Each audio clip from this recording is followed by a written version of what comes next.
बिस्मिल्लाहिर्रहमानिर्रहीम अस्सलाम वालेकुम। सऊदी इन्फो यूट्यूब चैनल में आपको खुश आमदीद कहते हैं। जो लोग भी उम्रा करने जा रहे हैं, चाहे आपका उम्रा लोकल उम्रा है, आपका इंटरनेशनल उम्रा है, आप सऊदी अरबिया के अंदर हैं, सऊदी अरबिया से बाहर से आप आ रहे हैं उम्रा करने के लिए, तो आपको एक ही उम्रा करने की इजाज़त होती है। आपको जो परमिट जारी होता है वो एक उम्रा का होता है।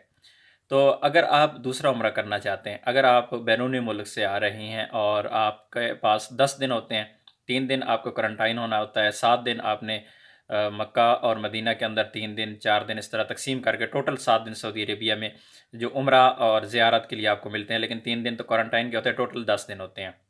10 में से 7 दिन आपकी ज़ियारत और उम्रा के लिए हो जाते हैं। लेकिन उस दौरान आपको सिर्फ़ एक उम्रा की इजाज़त होती है, आपको ज़्यादा उम्रा की इजाज़त नहीं होती। नॉर्मल रूटीन में जितने भी लोग उम्रा के लिए आते हैं, उनके पास ज़्यादा टाइम होता है, वो एहराम खोलते हैं, दोबारा से कहीं जाके एहराम बाँध लेते हैं अपने रूम में जाके, या फिर जो एहराम की हदूद है, वहाँ पे जाके वो एहराम बाँध लेते हैं और दोबारा से उम्रा कर लेते हैं।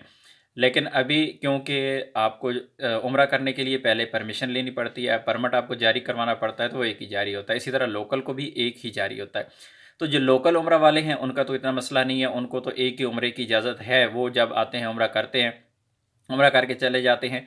14 दिन में सिर्फ़ एक बार उम्रे की इजाज़त होती है, एक बार परमिट जारी होता है। अगर आपने उम्रा कर लिया, उसके बाद 14 दिन तक आप अप्लाई ही नहीं कर सकते दूसरे परमिट के लिए। लेकिन जो इंटरनेशनल उम्रा वाले हैं, उनके लिए एक फ़ैसिलिटी है, आप लोग यूज़ कर सकते हैं उसको। जब आप उम्रा के लिए आते हैं, तो आपको 50 लोगों का ग्रुप होता है। जो भी आपका उम्रा एजेंट होता है, वो 50 लोगों का ग्रुप बनाता है और ग्रुप की सूरत में ही उम्रा होता है। तो ऐसी सूरत में जो आपका जो एजेंट है या एजेंसी है जहाँ से आपने उम्रा अरेंज करवाया, जिस भी कंपनी ने आपका उम्रा अरेंज किया, उनके पास ये फैसिलिटी मौजूद होती है। उनका जो एतमरना अकाउंट होता है, उसमें जाके वो आपके पूरे ग्रुप की रजिस्ट्रेशन करवाएँगे और दोबारा उम्रा के लिए आपको परमिट जारी हो जाएगा। अगर आप 10 दिनों के अंदर दोबारा से उम्रा करना चाहते हैं, तो आपकी जो कंपनी है या जो आप एजेंट है या जो एजेंसी है, वो आपके पूरे ग्रुप की रजिस्ट्रेशन करवाएगी। याद रखिएगा, किसी एक फ़र्द के लिए रजिस्ट्रेशन नहीं हो सकती।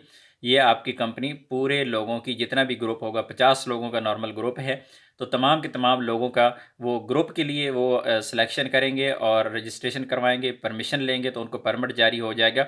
इस तरह आप दूसरी बार भी उम्रा कर सकते हैं। अदरवाइज़ अगर आप अपने मोबाइल पे एतमरना पे जाके अगर आप रजिस्ट्रेशन करते हैं, दोबारा परमिट लेने की कोशिश करते हैं, या आपकी कंपनी या आपकी जो एजेंट है, अगर वो आपका एक बंदे का किसी का अगर परमिट जारी करवाना चाहे, तो ऐसी सूरत में आपका परमिट जारी नहीं होगा।